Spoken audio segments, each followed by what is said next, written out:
Hi guys, and welcome to OnlyHairs BackRoom Chat, the shit that you wish the hair industry talked more about. I'm your host Lex, and this is episode 1. But before we start, a little disclaimer. If you get easily offended, then this probably isn't for you, because we get real, we get honest, and we get a little bit sweary. So before we bring in our first guest, I want to tell you a little bit about myself. So I've been in the industry for about 17 years now, and I'm now a platform artist and educator for Pulp Right Hair, a B3 Brazilian Bond Builder sponsored artist. I'm a Booksy Biz ambassador, and I'm a crew member, a part of the Colour Track Australia team, which is pretty cool.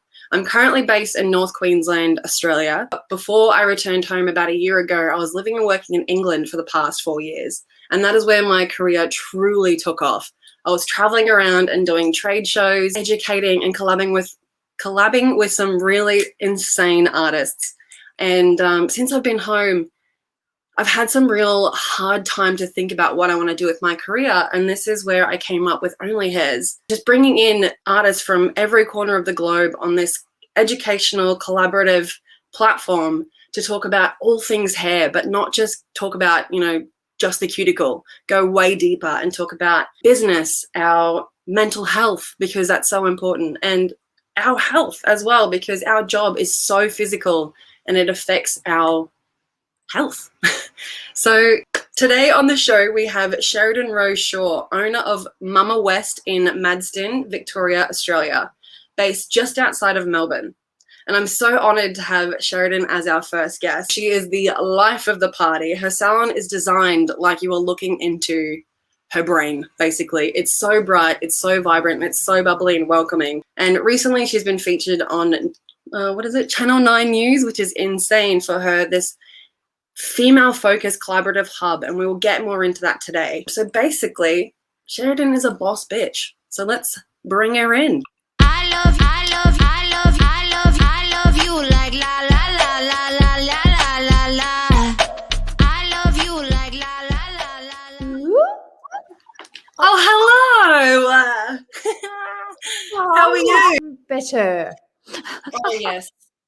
Yeah, you had a bit of a rough day today, did you? Working out the hair salon owner life. Oh, Daily yeah. time. I'm not there yet, so I'll come to you when I have those issues later on in life. Have you ever done management? I have, but I was like, I had some help, so it was good, and it was a very long time ago. So, but even then I struggled. It's really hard, isn't it? Yeah. Hairdressing is easy compared to everything else. So Totally agree with you. Okay, so I've got my little question sheet because I'm like trying to be all prepared here. I know you're amazing. You're a little rock star. Yee! I'm so excited. Thank you so much for being my first guest, by the way. Oh, what an honor. Remember when you began the OnlyHairs journey, and then she was on Oprah, and Oh my god. Cool. Okay, so to start off the questions, right? I'm going to ask everyone this same question just to get everyone the same wavelength and make everyone feel a bit more relatable. So, what is your biggest hair fuck up? Okay. I feel like I've only got like one imprinted in my mind, and thankfully it was on my younger sister when I was an apprentice and I was training 15 years ago, and I overtoned her hair green, and I think I'd done like a 7-1 or something on a level 10, like bright, natural. She's naturally blonde, so she was like white as white could possibly be, and it was just a disaster. And that was my biggest fuck up as an apprentice, and I learned really hard and fast about ash and when and how to use them. Yeah. You're right. Geez, I feel like that's like not even scraping the surface with mine. What? Go on, hit me. What's yours? Well, I mean, we're all human, right?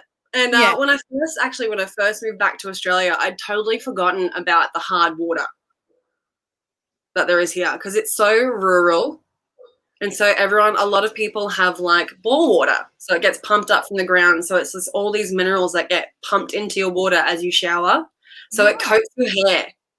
So when you go and put a chemical on it like bleach, it has a really hard chemical reaction and tends to fizzle and fall off. Right. That would have been a fucking shit show. Mm-hmm. Looking back on it, I'm like, I'm so glad it happened so fast because I was doing a full head of foils. Yeah. It literally happened within like the first like 5 minutes. So I wasn't even finished the first panel, and like the couple of bits were like a little bit, hey, going. Like, we're just gonna have to stop here. She's back in Australia, mate. Well, don't have to worry about that in England. So I was like, holy my God. Oh my God. Whereas like, yeah, growing up and like doing my training, I knew it straight away, you know? Yeah. It's just in my brain all the time. I just learned that for the first time. I've never heard of that. Really? Yeah, I've never. Wow. And I'm Australian. Yeah, there you go. How far away are you from Melbourne city centre? 10 minutes. Oh, okay. So you are really quite close. We inner west, so not far from the city at all. Okay, so first question, basically, tell us about you. Who is MAMAWEST? That me? I'm Sheridan Rose Shaw, and I'm the creative director of MAMAWEST, which is Melbourne's first ever co-working hair salon without, co-working that isn't just hairdressers. Yeah. So we have been alive now for 5 months, and we have 5 female-led businesses under the MAMAWEST umbrella. So we cater not just for hairdressing, but personal services like financial well-being. We've got a finance mentor. We've got an eyebrow and eyelash enthusiast, I call her, organic makeup and spray tan. So it's a bit of a rent-a-chair bizzo, but other businesses to complement our community and clients. That's so unreal. It's so good. I mean, I've heard of places that do like rent-a-chairs or like rent-a-space and stuff like that, but not like so many different professions in one place. Like that's amazing. Yeah, our industry is moving in a different direction, and I really wanted to go that way because I was just terrified it wasn't going to get any staff, to be really honest. But we've created something pretty different and unique here, which was, I think, why we haven't struggled. But yeah, why wouldn't you? We've got a florist as well. And when you walk in the salon every day, you've got fresh flowers everywhere. Oh, I love that. Yeah. And plants and, pink and purple candles and, my cup of tea. Oh, yes. And for the people who are listening and watching at home, tell us a little bit about your salon, how you came up with what it looks like, because it is unreal. Okay, so I was so fucking bored of the black chair or tanned boho style. And when I was fitting out my shop, it was really easy to kind of go down the avenue of copying what had been done. But the more I noticed myself doing that, the more I leaned into who I am. And I knew that, I'm a colorist. I live in color head to toe, and I really wanted a space as colorful as I am to reflect that. So we are the most colorful, fun, happy place on earth, and color influences the way that people feel. So I just wanted a really fresh Miami, vintage. It really is. It's totally Miami vintage. I love it. Yeah. Well, it's like a good song that you hear over and over again and that never dates. You know what I mean? I just think when we look not to fashion or trend fades, and I feel like the space that we've created here will be remembered as the Christmas lights all year round. It's been the wow factor. People to look twice. They look 7 times. They're like, amazing. I love that. Yeah, I want my salon to be like that when I get there. Damn straight you do, because there's no way in hell you'd have a black-chaired, black-mirrored salon. Or maybe you would. I don't know. Maybe you would, but I don't think it wouldn't be like your normal like chair, It'd be like a throne. It would be a fucking throne and a half. I see it. Yeah. Oh, right? That'd be so good. So recently you were featured on Channel 9 News, yeah? Yes, we were. Tell us a bit about that. That's unreal. Well, that was backed after the mayor came to open our salon, which was quite the achievement. Oh my God, what? I know, it was wild. We had the mayor of Maribyrnong come to cut our ribbon ceremony, and I really didn't think that anything could beat that. But a week after, we had Channel 9 News ring on a Friday at like 9:45, and we're like, we're going to be there in 45 minutes. And I'm just like, I was wearing black for the first time ever. Like race home and change, or did you just wear black?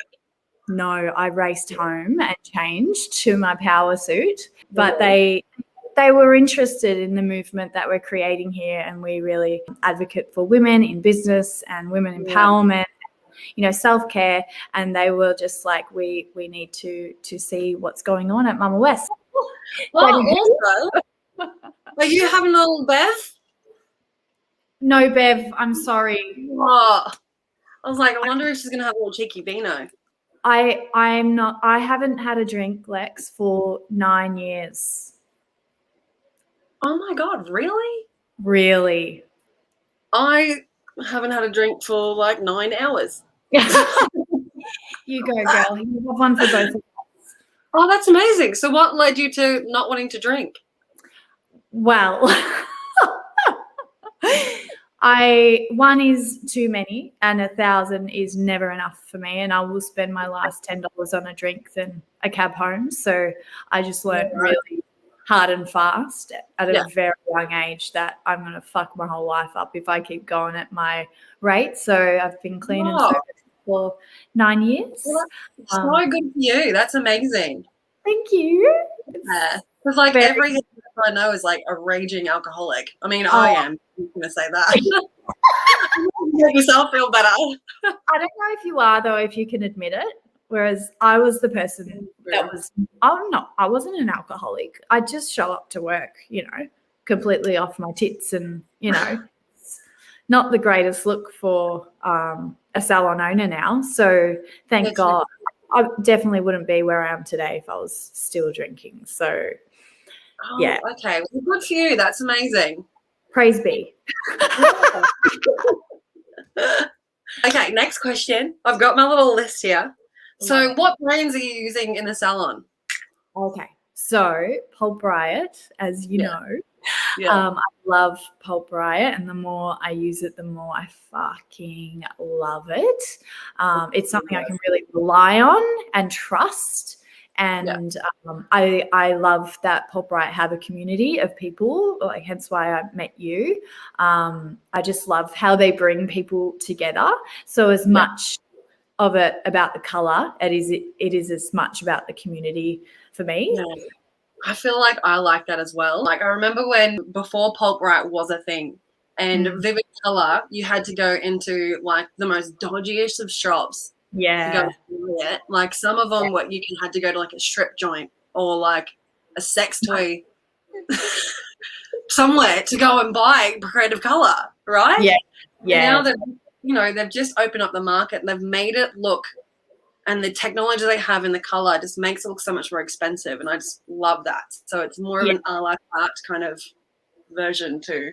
Yeah, completely agree. Yeah, it's pretty cool. Yeah, we've been able to convert a lot of people to Crazy Colour just by being ourselves, and you sure as hell know the person you're not going to give a crazy colour to. But I think, we really advocate to try at least, and being a semi-permanent range, suggests the idea of pink that we're done. It's done. So, I just think it's a beautiful way to introduce people to colour. Yeah, for sure. And what do you think is like the first go-to colour to convert people? I love the rose gold high-speed toner. I saw that you used that in your scalp bleach. It's so good, and I love that you used it with the violet. I was like, oh, yeah. I just trust the intensity of it as well, and I just think if you're going to do it, like, do it. So that would be... Yeah, or otherwise blush is a really soft way to introduce someone if they're a clean enough base. Totally. Yeah, just, keeping it simple.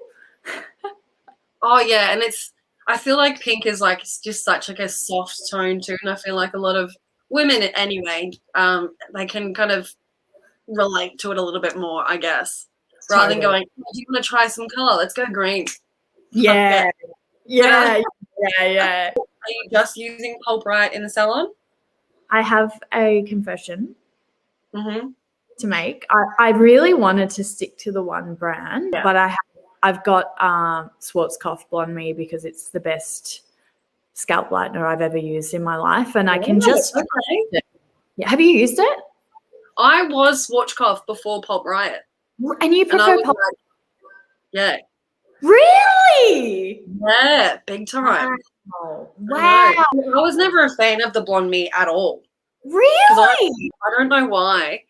I feel like it was a little bit too gentle and it wasn't getting the lightness that I wanted. Yeah. Wow, it's so interesting how different a perspective can be on something. Totally, right? Yeah. So yeah, it's really good to have these conversations and be like, oh, have you tried this and do you do that and blah, blah, blah, and like the different people. So it's not just the product, it's the person that uses it as well. Like I'm a huge believer in that. 100%. Product can be, well, and because it goes to show like there's some shit hairdressers out there and there's some bloody good ones. So yeah, for sure. I ain't afraid to say it. You know? No, yeah, exactly. And this is what it's about. We're going to get down to the truth and be honest, because there's just so much like tiptoeing around the truth these days. You know, it's just like, just fucking say it. Totally. I feel like there's so much truth bombs going around at the moment and really bringing things to the surface. And finally, people are having some conversations about, you know, going freelance, being a salon owner, 50-50 split. Like, you know, it's just, it's out there at the moment. I couldn't be more chuffed for the conversation. I feel like Australia is a bit slow when it comes to the conversion of going freelance and all that kind of stuff, because I feel like it's only just becoming a thing like now-ish. Yeah. You know, like in a couple of years. Whereas like when I first went to England and that was like, you were pretty much just, you're self-employed. Really? Yeah. I mean, there's still a few salons over there that you can work for. Like I can name a few already. But it's more normal, I guess, to be a freelance artist and rent a chair over there. Interesting. Yeah, that was like a big eye opener for me. I mean, I did it a little bit before I left because I was like, I can make way more money doing that. Yeah. So are you just using Schwarzkopf and Pulp Riot? Yeah, and we are a Kevin Murphy session salon as well. I love Kevin Murphy. I love the product. I don't even have to sell it. I just share it and it literally walks off the shelf, and that's something that's really important. Yeah. For sure. Love Kevin. And it smells, oh my God. So have you done like the Kevin Murphy session styling course? Yeah. What goes into that? It's I think it's a 6-week course from memory. This is quite a few years ago. I reckon this was about 7 years ago I did this. Okay.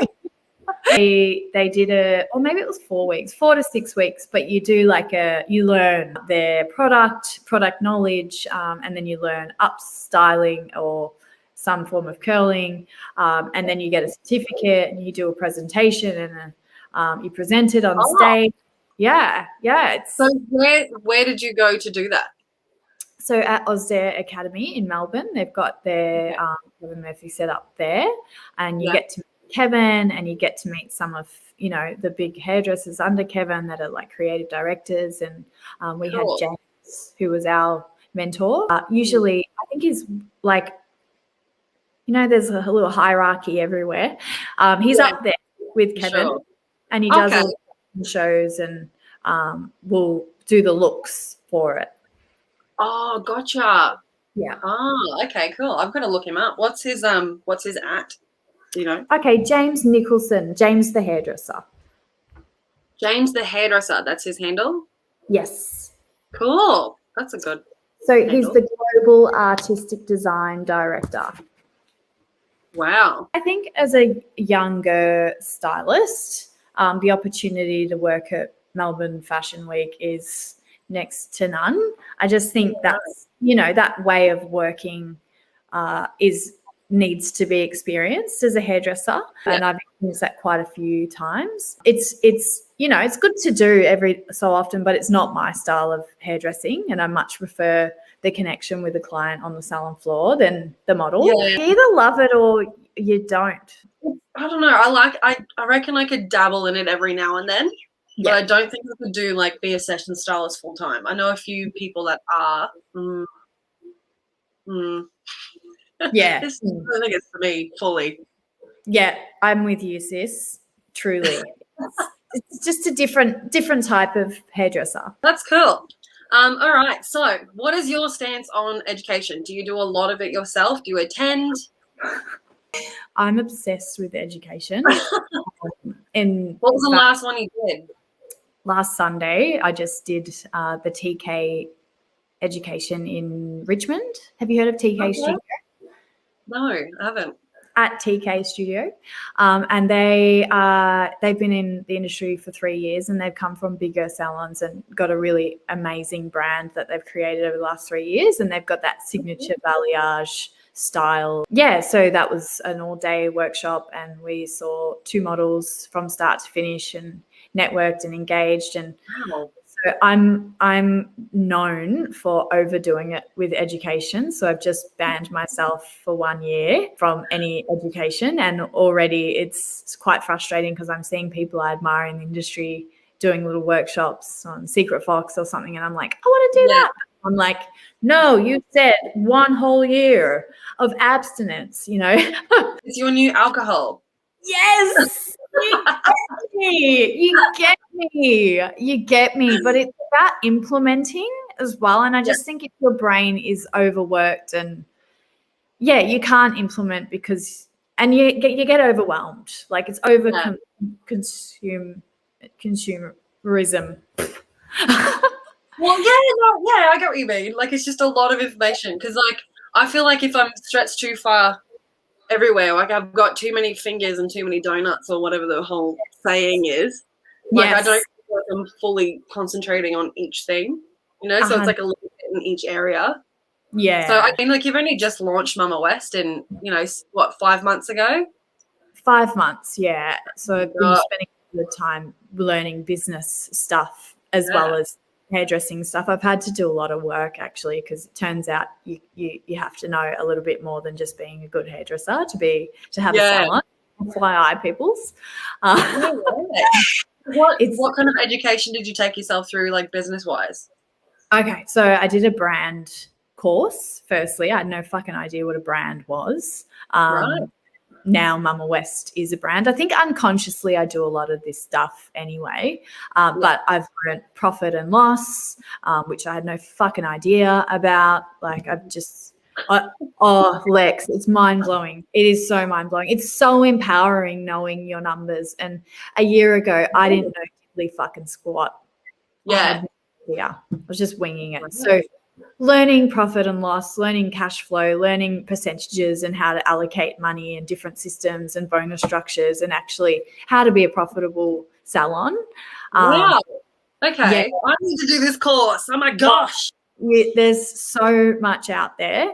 And when I started looking to education, I wasn't looking to the hairdressing industry. I was looking to other people that are out there doing amazing stuff. But I just wanted to be inspired and bring new things to our industry and start new conversations from different, what do you call it?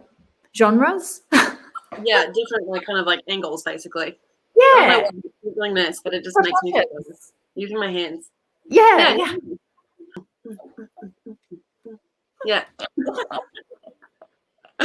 Well, that's kind of what I want to do with OnlyHairs is like I don't want to just have, obviously I want to talk loads and loads about hair because I could fucking talk forever about that. It's the easy part. Yeah, exactly. But I want to, delve deeper into the whole business side of stuff because like I said before, like the whole freelance industry is becoming so huge now in Australia and I feel like everyone's like, I'm doing it, but then oh shit, I've got a huge ass tax bill at the end of this. Like, yeah. I'm super same. I've been, self-employed for ages now, but I still fucking have no idea. Yeah. It takes time. And my tax bill, I just got my first ever big hefty tax bill, and it was $26,000. Oh, Yes. And I was like, is this real? But the difference was, Lex, I have the money put aside for it. Whereas that's so I would good. never have been that person a year ago. So it takes a lot of work. And I just think it's important to be sharing those kinds of numbers with everyone and being really honest and transparent about the reality of what it is to be a salon owner. And that was only we've only been open for 5 months. No,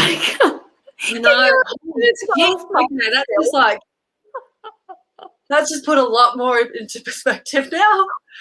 Wow. Okay. Yeah. So where can one find this information? Where can one go to find that kind of information? Well, I've worked with a business mentor who does group courses where she gives out the same content, and her name's You have one in your salon, don't you? Yes, I do. Yeah. But she came to the fact. So you could absolutely work with Beck, who's Knowing Your Worth. I worked with Peach Business. I just think we need, as hairdressers, I'm a fucking fantastic woman on the floor, but I need help with all the other stuff. I've never done it before. The numbers and stuff like that. I'm just like, I can do my ratios, mixing up formulas and knowing all that, which I sound very smart when I talk about it. But actual numbers, see you later. It's like a windshield goes over my eyeballs and just like, what? Woohoo! But I just think the more we know, the better we are. And the better decisions that we can make rather than just willy-nillying. And instinct is so important, but just to know and learn all the other stuff is just as important. To be profitable and to make a difference in the community, you need to be profitable. So so don't just take all the money that you've earned from the week doing on the chair and then just go have a few drinks at a really nice restaurant then. I probably would do that if I still drank. Oh, yeah, true. Drinks on me! Okay, well, I'll take that in note for when I want to open my own salon. Stop drinking for a little bit, and I'll be yes, that's so fun. Yeah. So, how did you get involved into the more education side of hairdressing? Look, this is a great question because it just helps me reflect on my weaknesses, and I am not shy to say I wasn't taught how to cut hair properly, really, and I knew really fast that I had to continue to learn how to cut fucking hair on the floor. Otherwise, I'm just going to be another problem in our industry. And I wasn't the problem. It was, my employer that didn't teach me how to cut hair. That's why I'm really passionate about if I don't know how to do something, I'm going to sure as hell find someone that can teach my apprentice how to do something, because I just think we're not doing a solid to anyone unless we're teaching all the aspects and skills of hairdressing. So that's why I started education, because I could see gaps and I could see that they were causing me extreme anxiety on the salon floor. And I took it upon myself because I was fully qualified, and there were some, of the salons that I worked for that put me on educations, mostly not. So a lot of it has been self-driven. It's my responsibility to be the best hairdresser I can be. So I've funded a lot of my own education, and I'm obsessed with being the best version of myself, professionally, personally, spiritually, all in all aspects. So I just think the only way to do that is continue to learn and basically work on weaknesses. So where do you said you mentioned about problems, what is one problem that you think is in the industry at the moment? Underqualified, that would be one. I think color is such a rage now that cutting's almost taken a back seat. And even the apprentices that I have both hired, they're just terrified to cut hair because they found color and they love it because they don't know how to do it, right? And how the fuck are you meant to love something and be passionate about something that you don't love? But I'm just in their corner saying, I know you don't love it yet because you don't know how to do it, you know? So it's just kind of grooming them in the most loving way to, you know. Probably not the ideal word to be using there. MAMAWEST grooming her young folk. Jesus. Thank God I'm just a hairdresser, right? We've just discovered you are way more than just a hairdresser. Everything you just said, it's fucking so true. Yeah. I just think we fancy things that we are good at, and it takes a lot of resilience and strength and determination to learn a new skill. And let's face it, our generation and the next is very different. In just we want to know it all. We want to, like, there's this ego that's involved, and if we're not good at it straight away, we're never good at it. But I was never good at cutting, and I've become good at cutting. You know, I know, and I can honestly say I fancy cutting these days, whereas I'm a born colorist. Like, it was the first thing I was good at. So, you know, even if I don't know how to do something, I'm intuitive enough to kind of figure it out, but I still do the training. Yeah, absolutely.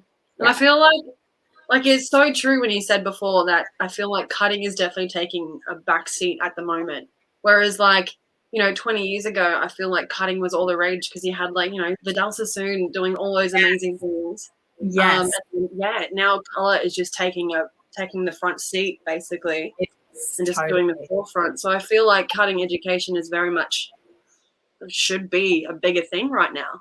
Yeah, sure. I agree. And one thing about being a fully qualified stylist, you know, cutting education is expensive, and to be able to invest. And you need to be practicing a skill consistently to be able to actually truly master it. And when you're paying $1,500, $1,600 to $1,800 for a day workshop, it's not enough. So I think we need another system for our already qualified stylists to be able to, you know, practice, because it is practice. And I'm still trying to figure this out for myself. Maybe it is in-house team training in your own salon and looking to someone else that does have the strength to teach, but not everyone's up for that either. So it's because education is important, right? But it's fucking expensive. Minimum wage, you can't be like affording a fucking $500 workshop every weekend, because that's more than half your wage. Absolutely. And that's, well, again, why I like to start OnlyHairs as well, because it's, you know, I'm not going to be going on there and giving away all of my tips and tricks, obviously. Yeah. Well, I mean, you know, bills don't get paid from so few likes on Instagram. So no, I'm fully support that as well, and charging for your time and your worth and all those things. But there's still a gap, you know? Absolutely. Yeah, absolutely. Yeah, it's, again, why I like to start OnlyHairs, because it just starts the conversation that something needs to happen. Yeah. Don't know what. Like, I don't know exactly where this whole thing is going to go. I think I'm really excited about the evolution of where this is going to go and how it's going to go. But I'm, you know, starting that conversation, and I want to start the conversation with loads of different people. Yeah, totally. I love that. I love the conversation. I'm here for all the combo. So what's next for MAMAWEST?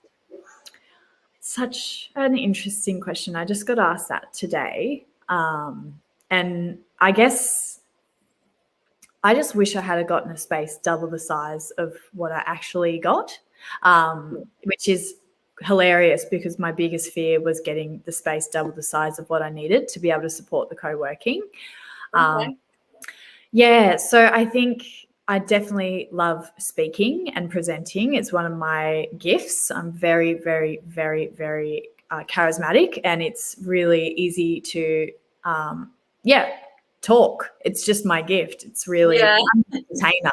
So doing some more public speaking, talking about business, educating about business. That's something I'd really love to get into. That I'm focusing on at the moment. Though also I'm spending the next year perfecting what we've got and not focusing so much on the growth, because I just need to get good and grounded in what we have, because it's amazing what we've already created in a very short time. Oh, thank you. Thank you so much. And like even just lifting my make it like a well-oiled machine. Yeah, well, totally. Yeah. And investing in the people that have invested in being in MAMAWEST and investing in my apprentices and giving them the love, making them good hairdressers. That's my focus for the next year is on the people that have, trusted the MAMAWEST experience and being here to support the dream of MAMAWEST. And you have, I mean, like the work that comes out of your salon is truly amazing. I mean, your apprentice, I feel like, she said she loves Vivid, but I feel like she's a specialist already. Her work is unreal. She is I thought I was a born colorist, but she's like next level on steroids. But it's lovely to be attracting people that are loving vivid color, and that's who we are. That's what we do. That's what we specialize in, and to be able to offer that in the West is a gift, because most salons you need to travel to Fitzroy or to Paran or to Collingwood, to the other side of town, to get a really good cut and color. And I really wanted to kind of not follow the trend, but create a movement on this side of town. They can walk to their appointment and ask for pink hair. Look out, world. We are in the West and we're coming for you if you want some crazy color. Oh, yeah, absolutely. Do you feel like you guys have like a set look? Like something have a signature look? No way. We don't do signature anything. We do, this is the thing. I do a fucking lived-in balayage. I do a brunette. I do a pink, I do a blue, I do whatever. Like I don't have one type of client. I do everything. And that's one thing I love about being a hairdresser is I love vivid color. That's what makes my heart go on fire. But I do everything, and I love that because I don't ever get bored doing the one thing. Yeah. How fucking boring. I want to create something that hasn't been done before. Yeah. I'm always trying to think a little bit differently and try to look inside in my heart about the client that's in front of me rather than the next hottest look.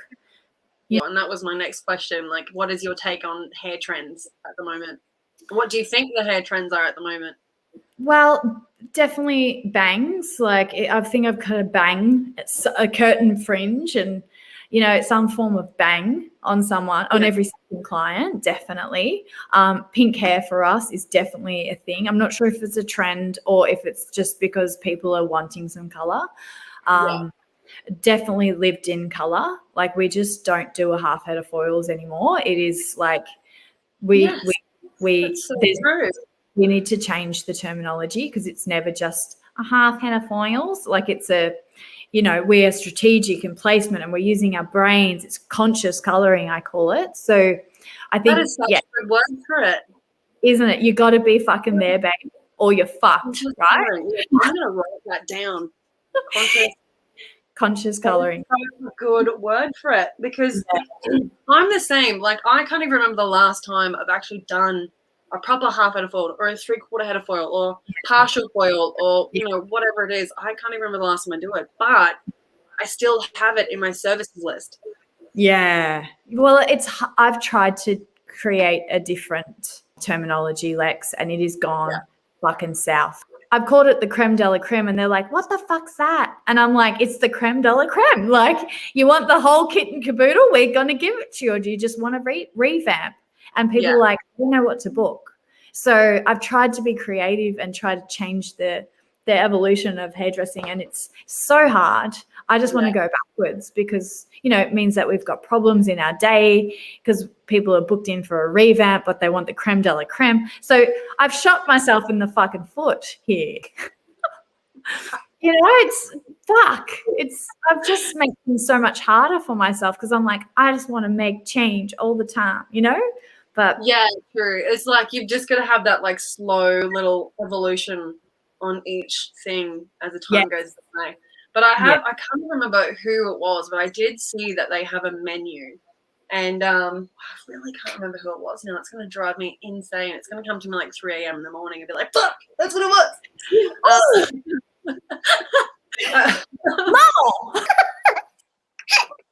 No. Yeah. And they had things like they use like the trend words right now, like the hottest trend words, like hot roots, or like I want the lived in look. And it was like all these different things, like bleach me up. Or something, it was something like get as blonde as fucking possible. And I'm like, yes. Instead of using like platinum card, which I do have, but I'm like, no one fucking knows what it is and knows what the difference between that and hairdresser term all over, you know? Totally. Imagine someone coming in and asking for a platinum card and you booked out 7 hours of your day to do it, and then it's a half head of foils. Like, that's my worst nightmare. But anyway, it happens. That's what's happening to us at the moment. So don't do it. Do you have like a system in place to stop people from booking the wrong thing, or? Look, fuck you, Lexi. This is my problem today, and I think it's really important to bring the problems to the table. Absolutely. We've got 630 plus clients, and I just got my second bad feedback today. Drink it up, Lex. I know. It's only a Pim. It's a Pim and lemonade. It's so refreshing. And I'm like, I'm celebrating. It's my first interview. Oh, my God. Exactly. Celebrate for both of us, please, for the love of God. But, yeah, look, we're back from COVID. We're 2 weeks slammed of, crazy hours, working crazy extra days. We've been running late for every single client, and that's not how we usually operate. We're a salon that value premium time, quality, services, all of those things. So we don't book in a half head of foils in 45 minutes. We'll leave a little bit more time, leave more time for toning, blah, blah, blah. Anyway, client was waiting a whole hour until she was seen to, and she rang me up. She was happy with the color and cut, and this is the thing. We need to give more than just a good color and cut these days. It's all about the way that we communicate to our clients. My staff member didn't communicate that to her, and she left feeling really uncomfortable because she was waiting for a whole hour and it took away from her family time. And, it hit me, like it fucking gutted me actually that we had given someone that experience and that we had said will be 20 minutes, but really it was an hour. And she was booked in for a haircut, but she wanted a color as well. So there was miscommunication again. Oh, okay. It was, and then in the other 45-minute slot, we were meant to be doing an all-over color, but it ended up being a full head of foils back-to-back, big color correction. So there's two problems in online booking, and this is one thing that I really resisted letting go of control over, because I was making problems in my bookings anyway from being on at 10 o'clock at night doing the bookings. But it's trial and error, and all I can do is say to her, I'm really sorry, how can I make this better for you, because I can't sleep tonight knowing that you haven't had the greatest experience and that's not how we do things.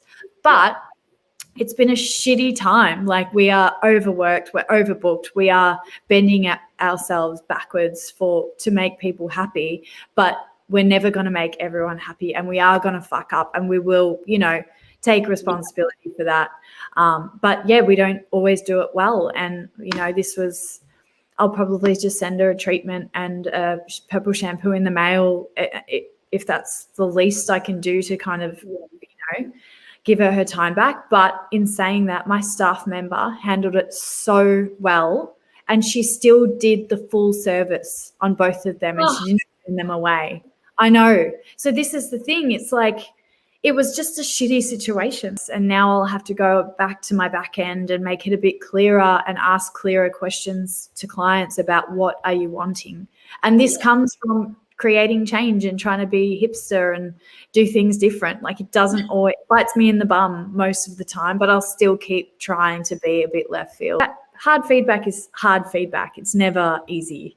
And it's always like, you could post on, say, example, posting on social media, and you get so many comments like, oh my God, it's amazing, blah, blah. But it's that one bad comment that will like eat you alive and you won't sleep for like 3 weeks. Like, going back to all of that, like, we're human at the end of the day. And I feel like and this is again why I do the morning mantras, just Love to put it. everyone in a good mood as soon as they wake up in the morning. It's like, you know what, at the end of the day, I'm fucking human, man. Yeah.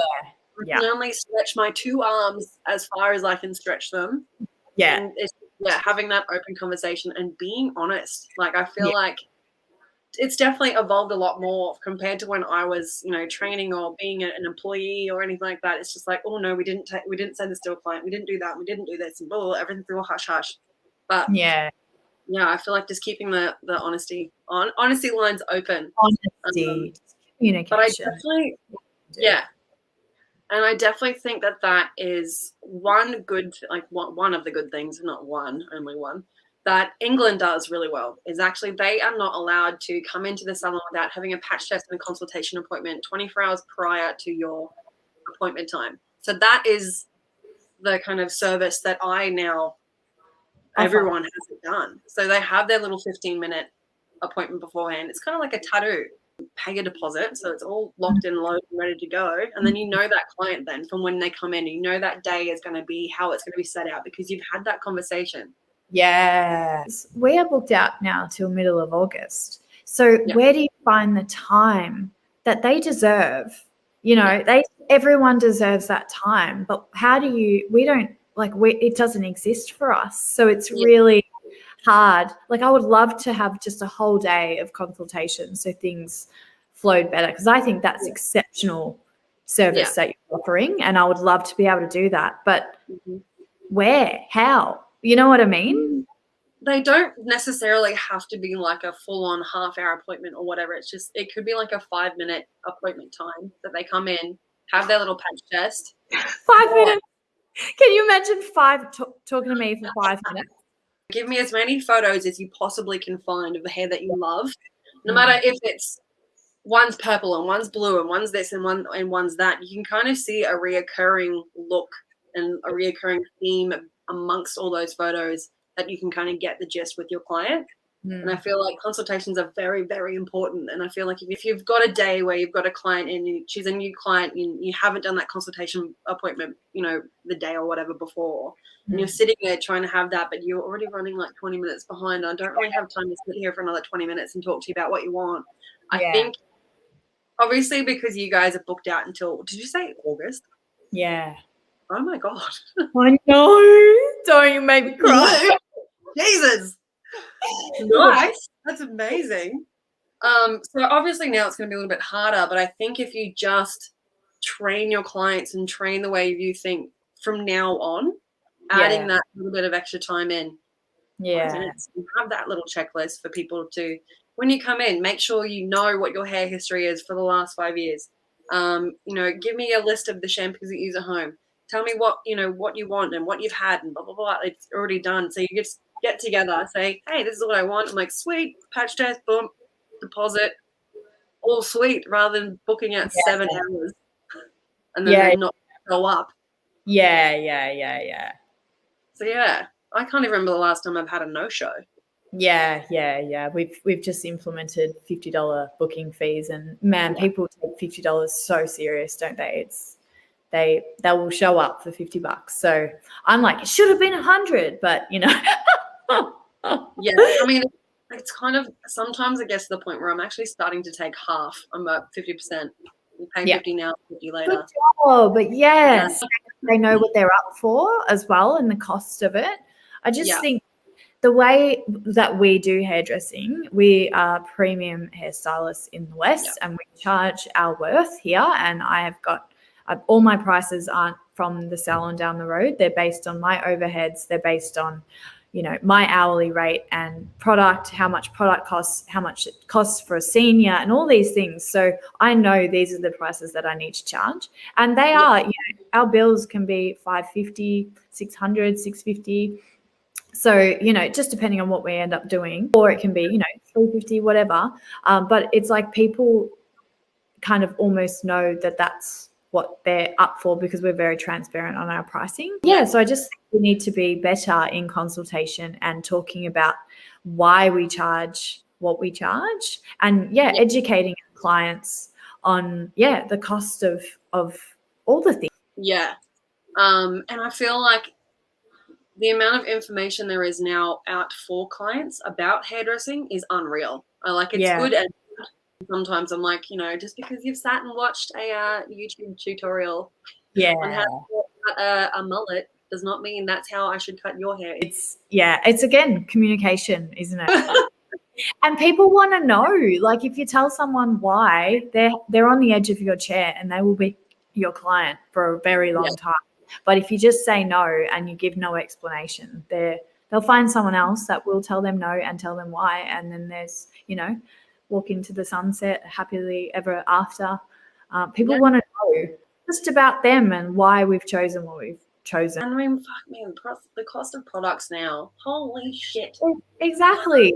It's everyone else is charging their worth. We've got to start charging our worth too. There was, the post recently on the hair group, but it was about the TikTok with the $1,900 thing. He's like, what are your thoughts on charging this much and blah, blah, blah. And it's like, there are still, unfortunately, so many stylists that don't charge what they're worth. Yeah.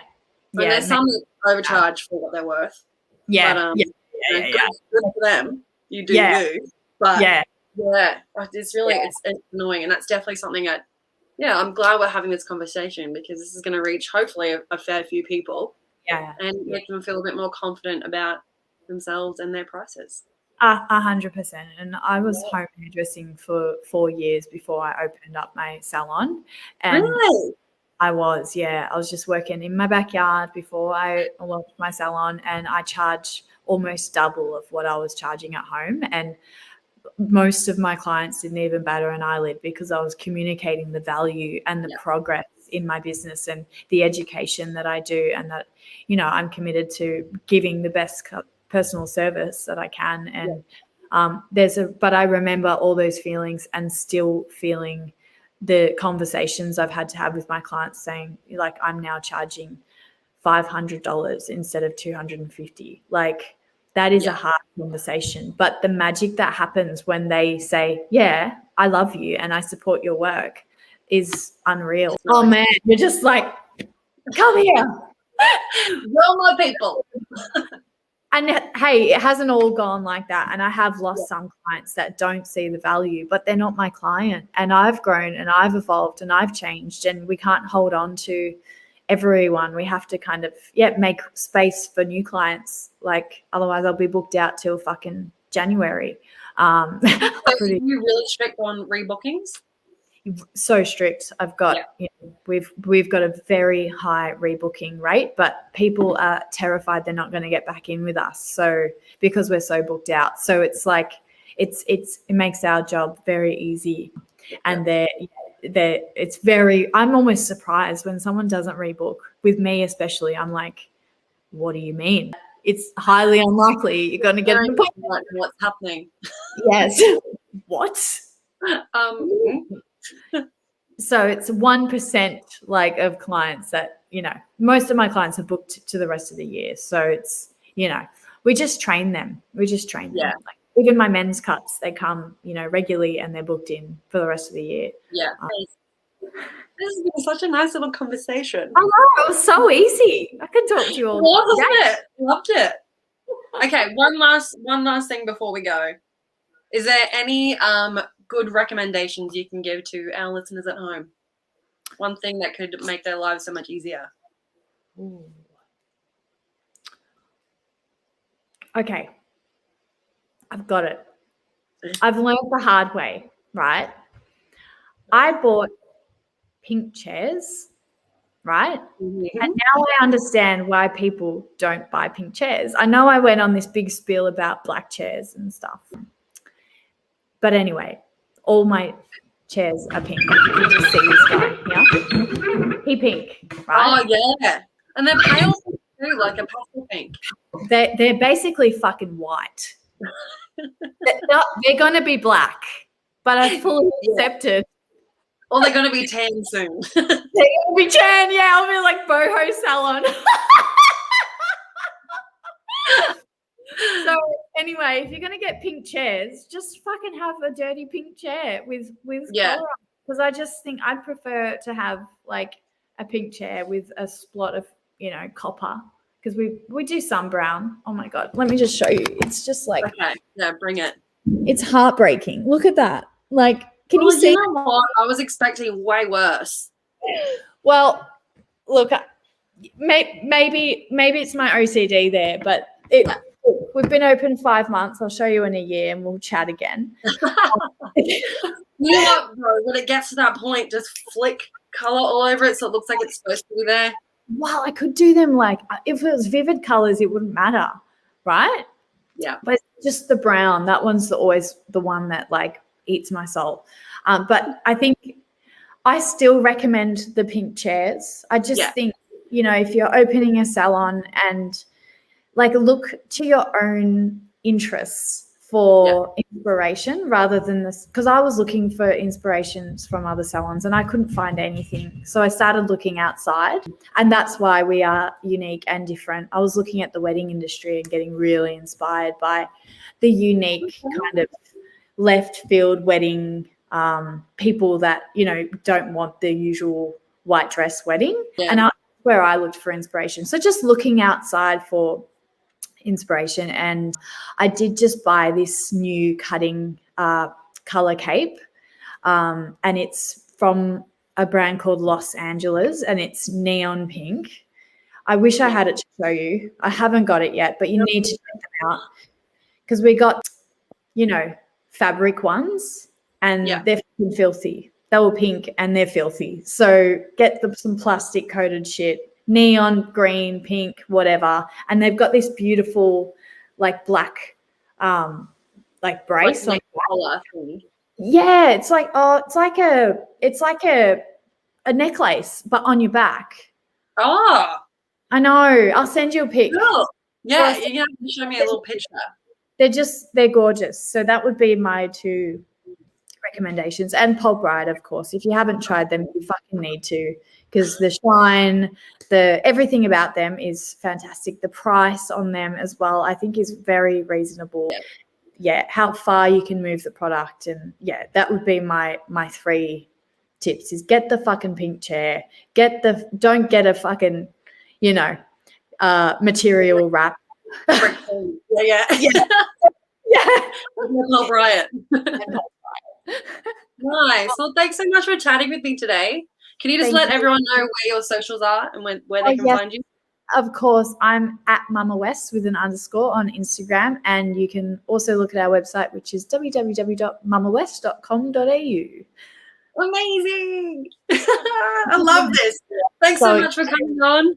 I'm so proud of you and everything that you're doing for the industry and bringing the peoples together. It's definitely your skills. So, Thank you so much. Pleasure. Right. Now drink up, sweetheart. You've barely had a sip. I know. It's all the ice is already melted. Yes. Okay, I'll talk to you soon. Bye.